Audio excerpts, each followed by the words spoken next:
Hi நண்பர்களே, இன்னைக்கான நிகழ்வு நமக்கு எங்கிருந்து வந்திருக்குன்னு பார்த்தீங்கன்னா, அரூருக்கு அருகாமையில் ஒரு ஊரில் நடந்த அமானுஷ்யமான ரொம்பவே திகிலான நிகழ்வுங்க. என்ன நடக்குதுன்னா, ஒரு நபர் கொல்லி வைக்க போன இடத்துல இருந்து அவருக்கு தொடர்ந்த அமானுஷ்யமும் அந்த பேய் நிகழ்வும் பற்றி தான் இன்னைக்கான வீடியோவில் பார்க்க வரோம். அவருக்கு என்ன நடந்துச்சு அப்படின்றத என்னோட ஃப்ரெண்டு மூலியமா தெரிஞ்சு நான் இன்னைக்கு வீடியோவாக அப்லோட் பண்ண போகிறேன். இந்த வீடியோ எப்பவும் போல ரொம்ப ரொம்ப இன்ட்ரெஸ்டிங்காகவும் த்ரில்லிங்காகவும் இருக்க போகுது. ஸோ வீடியோவை ஸ்கிப் பண்ணாமல் பாருங்கள். வீடியோ பிடிச்சிருந்தா லைக் பண்ணுங்கள், ஷேர் பண்ணுங்கள், கமெண்ட் பண்ணுங்கள். இது போல் உங்களோட வாழ்க்கையிலோ அல்லது ஃப்ரெண்ட்ஸ் அண்ட் ரிலேட்டிவ்ல யாருக்காவது ஒரு திகிலான அமானுஷ்ய சம்பவங்கள் நடந்திருக்கு அப்படின்னா அது நம்மளோட சேனலில் வீடியோ பார்க்கணும்னு ஆசைப்பட்டீங்கன்னா என்னோட வாட்ஸ்அப் நம்பருக்கு நீங்க வாய்ஸ் நோட்டா சென்ட் பண்ணி வைக்கலாம். கண்டிப்பா அந்த நிகழ்வு நம்மளோட சேனல்ல வீடியோவா அப்லோட் பண்ண முடியும்.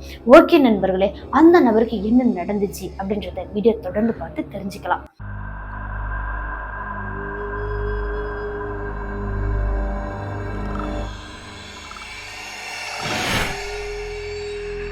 அரூருக்கு அருகாமையில ஒரு சின்ன அழகான ஊரை சேர்ந்தவர் தாங்க கோபி அப்படின்றவர். இந்த கோபி அப்படின்றவருக்கு ரொம்பவே உற்ற தோழனான ஒரு நபர் இருக்காருங்க. அவரோட பேர் தமிழ்ச்செல்வன். இந்த தமிழ்ச்செல்வனும் கோபியும் எங்க போனாலும் முன்னாதான் போவாங்களாம், முன்னாதான் வருவாங்களாம். கோபியை பத்தி தமிழ்ச்செல்வனுக்கும் தமிழ்ச்செல்வனை பத்தி கோபிக்கும் தெரியாத விஷயங்கள் எதுவுமே இருக்காதாம். அப்படி இருந்த அந்த ரெண்டு ஃப்ரெண்ட்ஸுக்குள்ள ஒரு நாள் என்ன நடக்குதுன்னு பாத்தீங்கன்னா, இந்த கோபியோட வீட்டுல அடிக்கடி அப்பா அம்மாக்குள்ள சண்டை வந்துட்டு இருந்திருக்குங்க. இதையெல்லாம் அவர் கண்டுக்காமலே இருந்திருக்காரு. ஒரு டைம் என்ன ஆயிடுச்சுன்னு பார்த்தீங்கன்னா, அப்பா அம்மா சண்டைக்குள்ள இவரும் போய் பேச இந்த நபரை எல்லாருமே பிடிச்சி திட்ட, அதாவது அவங்க அம்மா அப்பா ரெண்டு பேருமே அவரை திட்டிருக்காங்க. திட்டினதுக்கு அப்புறமா அந்த கோபி அப்படின்றவருக்கு ரொம்பவே மன உளைச்சல் ஆயிடுச்சு. இந்த மன உளைச்சல்லையே அவர் என்ன பண்றாருன்னா, நம்ம எதுக்கிட்ட உயிரோட இருக்கணும், நம்ம எப்ப பார்த்தாலும் திட்டு வாங்கிட்டே இருக்கோமே அப்படின்னு சொல்லிட்டு இந்த நபர் ஒரு தவறான முடிவு எடுத்திருக்காருங்க. என்ன முடிவுன்னு பார்த்தீங்கன்னா, ஒரு நாள் யாருக்குமே தெரியாம இவங்களோட ஊருக்கு எல்லையோரத்துல ஒரு இடத்துல நல்ல ஃபுல்லா புதர் மாதிரியான இடத்துல மருந்து குடிச்சிட்டு இறந்தும் போயிருந்திருக்காரு. இவரையும் ஊர்ல எல்லா இடத்துலையும் தேடி இருக்காங்க. அவங்க அப்பா அம்மா ஆல்ரெடி திட்டிருக்காங்க இல்லையா, அதனால அவங்க அப்பா அம்மா என்ன நினைச்சிட்டாங்கன்னா, தமிழ்ச்செல்வனோட வீட்டுக்கு போயிருப்பான் அப்படின்னு நினைச்சிட்டாங்க. ஈவினிங் வரைக்கும் விட்டுட்டாங்க. ஈவினிங்க்கு அப்புறமா தான் தமிழ்ச்செல்வனோட வீட்டுக்கு வந்து பார்த்தா கோபி அங்க இல்லை, தமிழ்ச்செல்வன் மட்டும்தான் இருந்திருக்காரு. அடுத்து கோபியை பத்தி அங்க போயிட்டு கேட்கலாம் அப்படின்னு சொல்லிட்டு தமிழ்ச்செல்வனும் அவங்க அப்பா அம்மா கிட்ட கேட்கறாங்க. அப்போதான் சொல்றாங்க, முன்னாடி நாள் அவங்களுக்கு சண்டை நடந்தது, அதுக்கப்புறம் கோபியை திட்டினது, எல்லா விஷயத்தையுமே சொல்லியிருக்காங்க. அதுக்கப்புறமா அவசரமா பதட்டமா எல்லா இடத்துலயும் தேடி பாக்குறாங்க. அதுக்கப்புறம் அடுத்த நாள் காலையில தாங்க கண்டுபிடிச்சிருக்காங்க கோபியோட சடலத்தை. அங்க சடலத்தை பார்த்ததும் தமிழ்ச்செல்வனுக்கு உடம்பெல்லாம் நடுங்கி போயிடுச்சாங்க. நம்மளோட நண்பன் இப்படி நம்மளை விட்டுட்டு போயிட்டானே அப்படின்ற ஒரு சோகத்திலேயே அவருக்கு என்ன பண்றதுன்னே புரியல. வேகமா அந்த சடலத்தை ஊருக்குள்ளேயும் தூக்கிட்டு வராங்க. தூக்கிட்டு வந்து செய்ய வேண்டிய எல்லா இறுதி சடங்கும் செஞ்சு முடிச்சதுக்கு அப்புறம் அந்த நபரை கொண்டுட்டு போயிட்டு எரிக்கலாம் அப்படின்னு சொல்லிட்டாங்க, ஏற்பாடு பண்ணியிருக்காங்க. அப்படி எரிக்கிறதுக்கான இந்த ஏற்பாடெல்லாம் பண்ணதுக்கு அப்புறம் சடலத்தையும் அந்த விறகு மேல எடுத்து வச்சுட்டாங்களாங்க. எடுத்து வச்சதுக்கு அப்புறம் அவங்களோட அப்பா வந்து கொல்லி வைக்கிறதுக்கு ரெடியா இருந்திருக்காரு. அவரும் கொல்லி வச்சுட்டாருங்க. கொல்லி வச்சதுக்கு அப்புறமா என்ன ஆச்சுன்னு பாத்தீங்கன்னா, கொஞ்ச நேரம் தாங்க அந்த நெருப்பானது எரிஞ்சுட்டே இருந்துச்சா. டக்குன்னு அந்த நெருப்பு அணைஞ்சே போயிடுச்சாங்க. அணைஞ்சதும் அங்க சுத்தி உள்ள ஆண்கள் எல்லாருமே கொஞ்சம் பயப்பட ஆரம்பிச்சிருக்காங்க. என்னடா இது, பத்த வச்சு அப்படியே ஃபுல்லா எரிஞ்சிட்டு வரணுமே, இது அப்படியே ஆஃப் ஆயிடுச்சு, என்ன ஆச்சுன்னு தெரியலையே அப்படின்னு மறுபடியும் பத்த வச்சிருக்காங்க. மறுபடியும் பத்த வைக்கும் போதும் அந்த நெருப்பானது ஃபுல்லா எரியவே இல்லையாங்க. கொஞ்ச நேரத்துல அணைஞ்சு அப்படியே பண்ணிட்டே இருந்திருக்கு. ஒரு 3 டைம் ட்ரை பண்ணதுக்கு அப்புறம் 4வது டைம் என்ன பண்றாங்கன்னா, இந்த தமிழ்ச்செல்வன் அப்படின்றவரு கொடுங்க நான் வைக்கிறேன் அப்படின்னு சொல்லிட்டு வேகமா அந்த கொல்லி வைக்க வேண்டிய அந்த விறகை வாங்கி அந்த சடலத்து மேலேயும் இவர் தாங்க கொல்லி வச்சிருக்காரு. இவர் கொல்லி வச்சதுமே ஃபுல்லா அந்த நெருப்பு எல்லா இடத்துலயும் பரவ ஆரம்பிச்சிருச்சாங்க. ஊர்ல அங்க நின்றுட்டு இருந்த அந்த ஆண்கள் எல்லாருக்குமே ஒரு வித ஆச்சரியம்.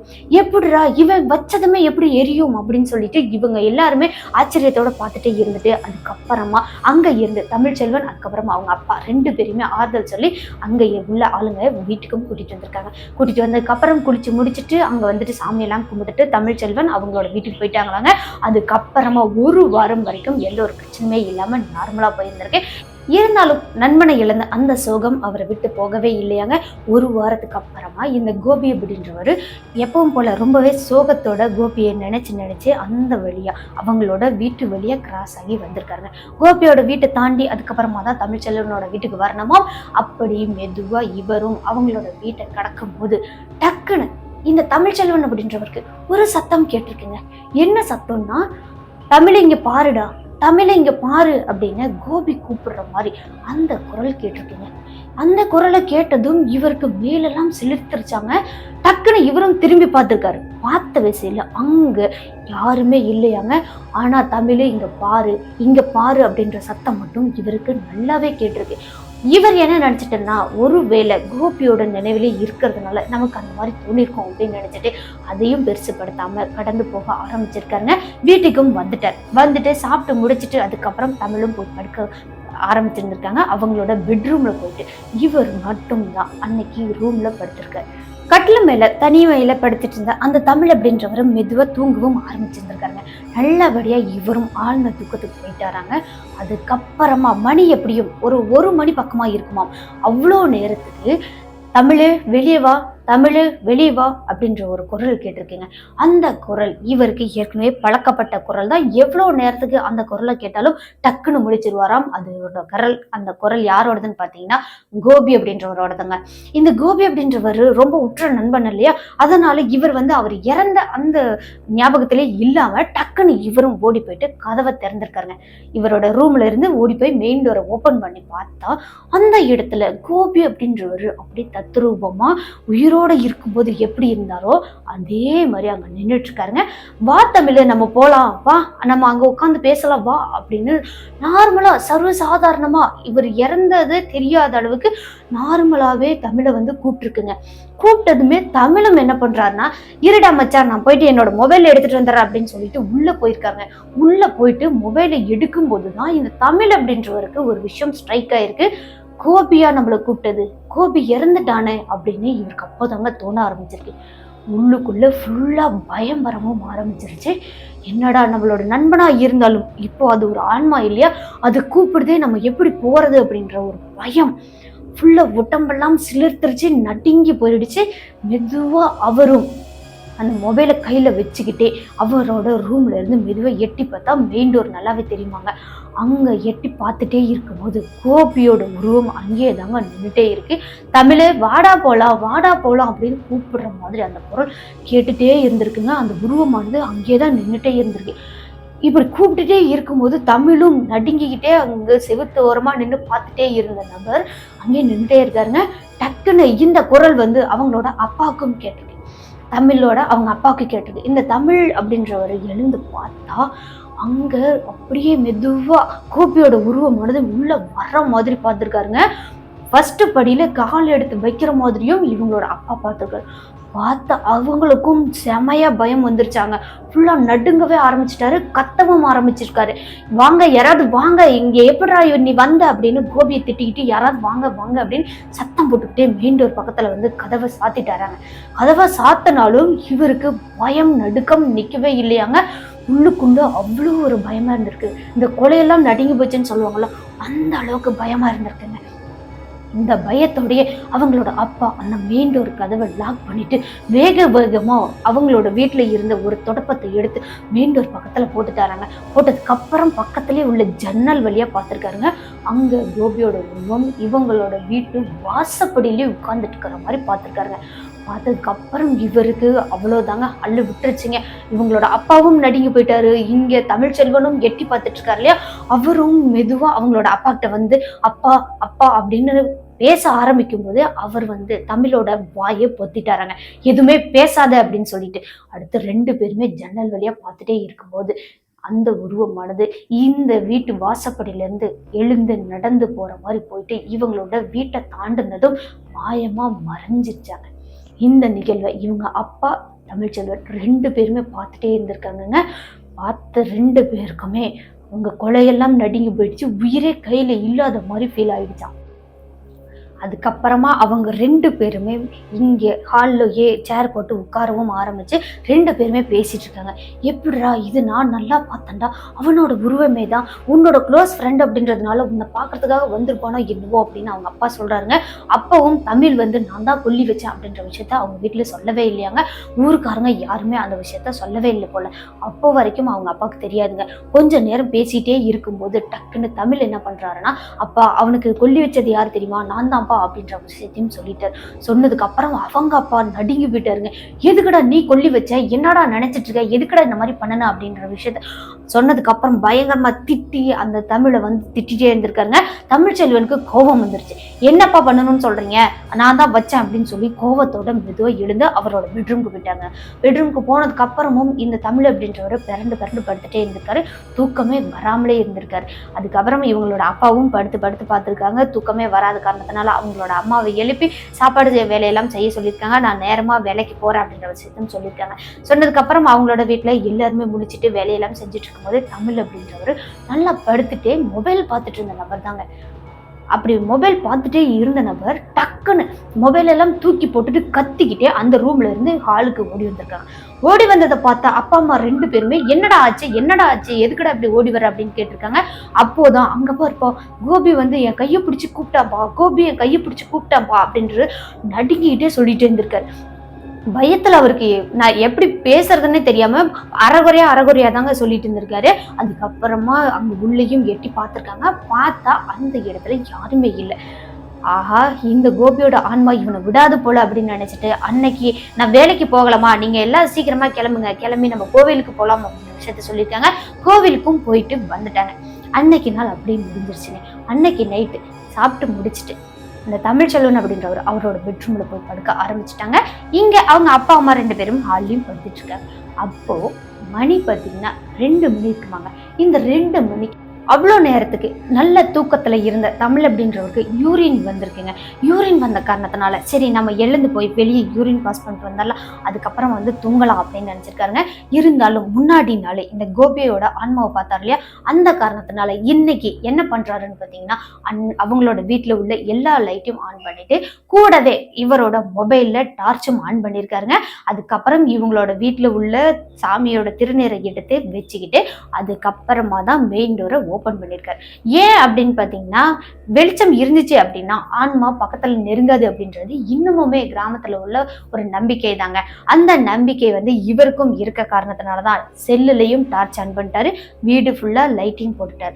வெளியவும் லைட் போட்டுட்டு அந்த வாசப்படையில இறங்கி யூரின் போயிட்டு மறுபடியும் இவர் வீட்டுக்கு வரலாம் அப்படின்னு சொல்லிட்டு உள்ள வந்துட்டாருங்க. உள்ள வந்த நபர் வெளி லைட்டை ஆஃப் பண்ணிட்டு இவரோட கையில உள்ள அந்த மொபைல்ல டார்ச்ல ஆன்ல தான் வச்சிருந்திருக்காரு. அப்போ இவர் அந்த மெயின் டோரை லாக் பண்ணலாம் அப்படின்னு சொல்லி முக்காவாசி அந்த கதவை சாத்திட்டாராங்க. அந்த கால் வாசியில சின்னதா ஒரு ரூம் தெரியுற மாதிரி இருக்கு. அந்த உருவம் என்ன உருவம்னு பார்த்தீங்கன்னா இவங்களோட வாசப்படியில ஒரு நபர் உட்கார்ந்துட்டு இருக்கிற மாதிரி இருக்குங்க. அது வேற யாருமே இல்லைங்க, கோபி அப்படின்றவர் தான். தமிழ் என்னை பார்க்க வரமாட்டியாடா, தமிழ் நான் உன்னை பார்க்கணும்னு எவ்வளோ நாளாக ஆசைப்பட்டுட்டு இருக்கேன்டா, வெளியே வாடா அப்படின்னு அங்க தமிழை பார்த்து கோபியோட ஆன்மா கையை அசைச்சு அப்படியே கூப்பிடுற மாதிரி இருந்திருக்குங்க. அவர் வந்து பேசுறது இந்த தமிழ் அப்படின்றவருக்கு நல்லாவும் கேட்குற மாதிரியும் ஒரு ஃபீல் ஆயிருக்கு.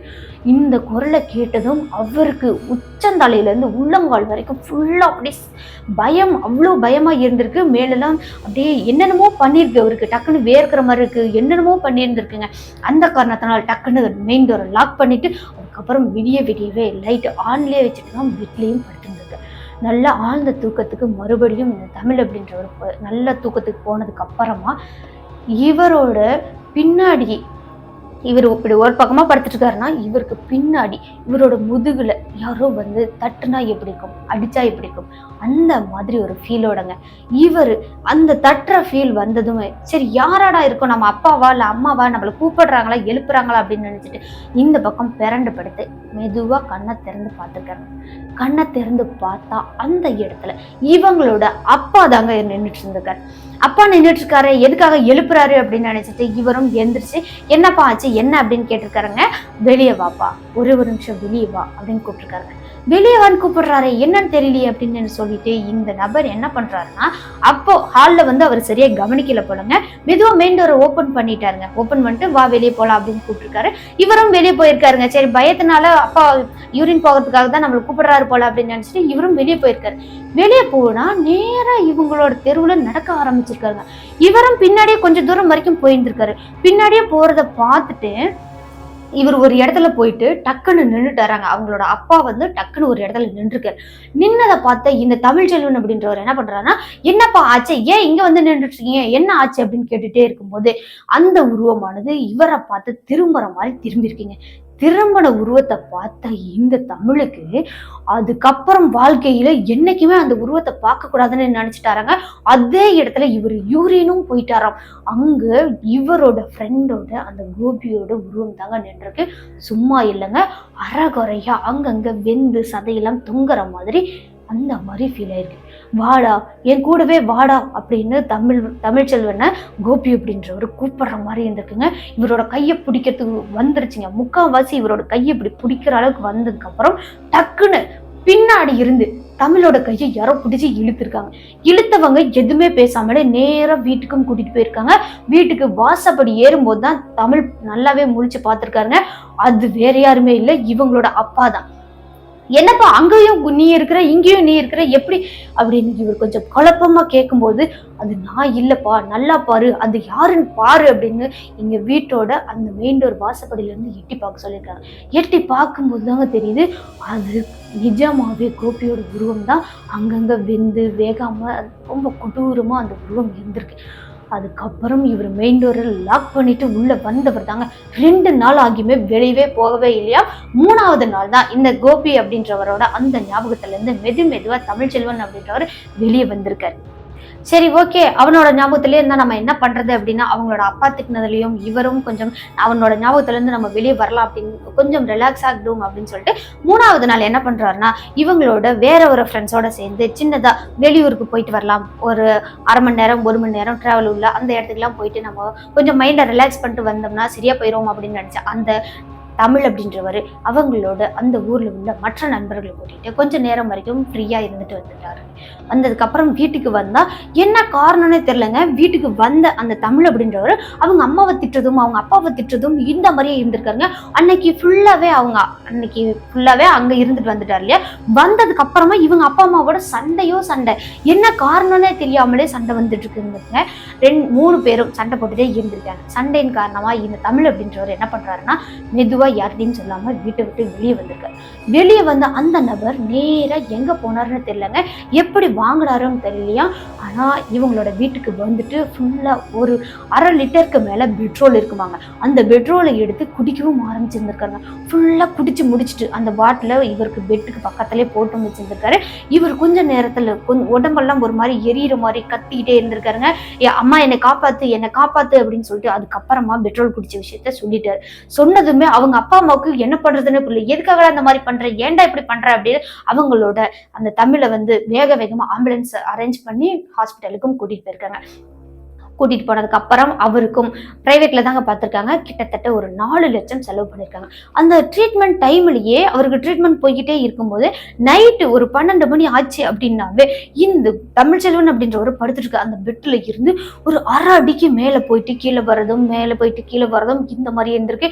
அந்த 12 மணிக்கு மேலதான் இந்த தமிழ்ச்செல்வன் அப்படின்ற ஒரு வித்தியாசமா நடக்கவும் ஆரம்பிச்சிருக்காரு. அந்த ட்ரிப்ஸ் போட்டிருக்க அந்த ஊசியெல்லாம் கழட்டி போடுறதும், அந்த பெட்ல நான் படுக்க மாட்டேன் அப்படின்னு சொல்லி அட்டம் பிடிக்கிறதும், வர்றவங்க போறவங்களை எல்லாம் கண்டபடி கெட்ட வரல திட்டுறதும் இந்த மாதிரியே இருந்திருக்காருங்க. கிட்டத்தட்ட அவரும் ரொம்ப நாள் வந்து ஹாஸ்பிட்டல்ல வச்சு கியூர் பண்ணிடலாம் அப்படின்னு தான் நினைச்சிருக்காங்க. ஆனா இவர் பண்ற அட்டகாசத்திலேயே சீக்கிரமாவே டிஸ்சார்ஜும் கொடுத்துட்டாங்க. அதுக்கப்புறம் வீட்டுக்கு வந்துட்டாங்க. வீட்டுக்கு வந்ததுக்கு அப்புறமா கூட மாத்திரை எல்லாமே கொடுத்துருப்பாங்க இல்லையா, அதையெல்லாம் கொண்டு போய் அவங்க அம்மா கொடுத்தா கூட அந்த மாத்திரையை தட்டி தான் விடுவாங்களாம். அந்த மாத்திரையை போடவே மாட்டாராம். இவர் இப்படியே பண்ணிட்டே இருக்கும்போது இவங்க அப்பா என்ன பண்றாருன்னா, இந்த மாதிரி தூக்கி போட்டது, அதுக்கப்புறம் வித்தியாசமா நடந்தது, இந்த விஷயத்த வச்சு அவரு ஒருவேளை பேய் பிடிச்சிருக்கோம் அப்படின்ற ஒரு ஜட்ஜ்மெண்ட்க்கு வராங்க. பேய் பிடிச்சிருந்துச்சு அப்படின்னா யாரையாவது நம்ம பார்த்து அது சரி பண்ணினா தான் சரியாகும் இல்லையா. நம்ம என்ன ட்ரீட்மெண்ட் பண்ணனாலும் அந்த பேய் இருக்கு அப்படின்னா அதுக்கு என்ன ப்ராப்ளம் இருந்துச்சோ அது அப்படியே தானே இருக்கும். அந்த காரணத்தினால இவர் ஒரு பேயோட்டுற நபரை போய் பார்க்கலாம் அப்படின்னு நினைச்சிருக்காங்க. பேயோட்டுறவங்கள்ட்ட இந்த விஷயம் எல்லாத்தையுமே சொல்லி அதுக்கப்புறம் வீட்டுக்கும் கூட்டிட்டு வந்துட்டாங்க. இந்த தமிழ்ச்செல்வன் அப்படின்றவரை உட்கார வச்சு பேயும் ஓட்டியிருக்காங்க. பேய் ஓட்டும் போது தான் தெரிஞ்சிருக்கு அங்கே பிடிச்ச பேய் வேறு யாருமே கிடையாதுங்க, அவரோட ஃப்ரெண்டான கோபி அப்படின்றவர் தான். இந்த கோபி அப்படின்றவர் என் ஃப்ரெண்டை என் கூடவே நான் அழைச்சிட்டு போகலான்னு தான் வந்தேன். தயவு செய்து என் ஃப்ரெண்டை நான் இப்படி தான் அவனை கொண்டு அதுக்கப்புறம் என்னோட ஆன்மாவோட உலகத்துக்கு கூட்டிகிட்டு தான் போவேன், நான் அவனை விட்டுட்டு போகவே மாட்டேன் அப்படின்றத தெளிவாக சொல்லியிருக்குங்க. அதுக்கப்புறம் ரொம்ப நேரம் வரைக்கும் இந்த பேயோற்ற அந்த நபரும் என்ன பண்ணுறாருன்னா எவ்வளவோ போராடி பார்த்துருக்காரு. போராடி அதுக்கப்புறமா இந்த ஆன்மாவை விளக்கணும் அப்படின்னா கண்டிப்பாக ஒரு தெய்வ சக்தியால் தான் முடியும் அப்படின்னு நினைச்சா இந்த பேயற்றவர் அவர் மேலே அந்த பேயை விளக்குனாதான் சாமியை இறக்க முடியும் அப்படின்றத நினச்சிட்டு இந்த விஷயத்த இப்படியே அந்த ஆன்மாவை தற்காலிகமாக மட்டும் விலக்கி விட்டுட்டு நீங்கள் கடவுளை கும்பிட ஆரம்பிங்க, நீங்கள் வாரம் கோவிலுக்கு போங்க, விளக்கு போடுங்க, இவருக்காக நீங்கள் வேண்டுதல் ஏதாவது பண்ணுங்க அப்படின்ற விஷயத்தெல்லாம் சொல்லியிருக்காங்க. அதுக்கப்புறமா இந்த பேயோற்றவரும் அவரால் முடிஞ்ச அளவுக்கு அந்த பேயை விரட்டியும் விட்டுருக்காரு. மீண்டும் அந்த ஆன்மா வரக்கூடாது அப்படின்னா நீங்கள் இந்த பரிகாரமெல்லாம் செய்யுங்க அப்படின்றதையும் சொல்லியிருக்காருங்க. அதுக்கப்புறமா அவங்க அம்மா அடுத்த நாளில் இருந்து டெய்லியுமே கோவிலுக்கு போவாங்களாங்க. டெய்லி இவங்களோட வீட்டை ஃபுல்லாக சுத்தம் பண்ணிட்டு அதுக்கப்புறம் தமிழ்ச்செல்வனை கூட்டிக்கிட்டு போயிட்டு விளக்கு போட்டுட்டு சாமியெல்லாம் கும்பிட்டுட்டு தமிழ்ச்செல்வன் பேர்ல அர்ச்சனையும் பண்ணிட்டு அதுக்கப்புறமா தான் வீட்டுக்கு வருவாங்களாம். இந்த மாதிரியே ஒரு வருஷம்ங்க, கரெக்டா ஒரு வருஷம் வரைக்கும் இந்த பரிகாரத்தை அவங்க அம்மா செஞ்சிருந்திருக்காங்க. கூடவே ஒரு வருஷம் முடிஞ்சதுக்கு அப்புறம் அவங்களோட ஊர்ல உள்ள ஒரு மினியப்பன் கோவிலுக்கு பொங்கல் வச்சு கெடாயும் வெட்டி அந்த பரிகாரத்தை நிவர்த்தியும் பண்ணியிருக்காங்க. இதுக்கப்புறம் என் பையனுக்கு எந்த ஒரு பிரச்சனையும் வரக்கூடாது அப்படின்னு சொல்லி வேண்டுதல் வச்சு ஒரு வருஷம் ஆயிடுச்சு இல்லையா, அந்த காரணத்துல அந்த பரிகாரத்தையும் செஞ்சு முடிச்சுட்டாங்க, அந்த வேண்டுதலையும் செஞ்சு முடிச்சுட்டாங்க. அதுக்கப்புறமா அந்த நபருக்கு மறுபடியும் அந்த கோபினால ஏதாவது பிரச்சனையா அப்படின்னு பார்த்தீங்கன்னா இது வரைக்கும் இல்லையாங்க. ஆனா இந்த நபர் கோபியோட வீட்டுக்கு பக்கமா போகும்போதெல்லாம் இங்க பாரு தமிழ்ச்செல்வன், இங்க பாரு தமிழ், இங்க பாரு தமிழ் அப்படின்னு கூப்பிடுற மாதிரி அந்த குரல் மட்டும் நல்லா கேட்டுட்டே இருக்குமாங்க. அது எதனால கேட்குது அப்படின்றது எனக்கு இன்ன வரைக்குமே தெரியல அப்படின்ற விஷயத்த இப்போ தமிழ் அப்படின்றவர் என்னோட சொந்தக்காரங்க அவங்கள்ட்ட சொல்லியிருந்திருக்காங்க. அவங்க தான் எனக்கு சொன்னாங்க.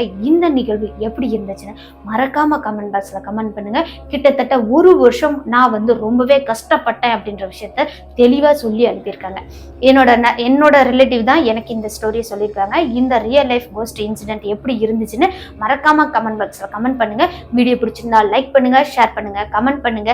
இது மாதிரி தொடர்ந்து ரியல் லைஃப் கோஸ்ட் இன்சிடென்ட்லாம் கேட்கணும் அப்படின்னா நம்மளோட சினோ ஸ்டோரிஸை மறக்காம சப்ஸ்கிரைப் பண்ணிக்கோங்க. ஓகே நண்பர்களே, இது போல உங்களோட வாழ்க்கையிலோ அல்லது உங்க ஃப்ரெண்ட்ஸ் அண்ட் ரிலேட்டிவ்ல யாருக்காவது திகிலான அமானுஷமான பேய் நிகழ்வுகள் நடந்திருக்கு அப்படின்னா அதை நம்மளோட சேனல்ல வீடியோவா பார்க்கணும்னு ஆசைப்பட்டீங்கன்னா என்னோட வாட்ஸ்அப் நம்பர் கொடுத்துருக்கேன், அதுக்கு நீங்க வாய்ஸ் மெசேஜா சென்ட் பண்ணி வைக்கலாம். கண்டிப்பா அந்த நிகழ்வு நம்மளோட சேனல்ல வீடியோவா அப்லோட் பண்ண முடியும். ஓகே ஃப்ரெண்ட்ஸ், மீண்டும் ஒரு திகிலான ஹாரரான நிகழ்வோட அடுத்த எபிசோட்ல சந்திக்கிற வரைக்கும் உங்களிடமிருந்து விடைபெறுவது உங்கள் சினோ ஸ்டோரிஸில் நான் உமா. டாடா பாய்.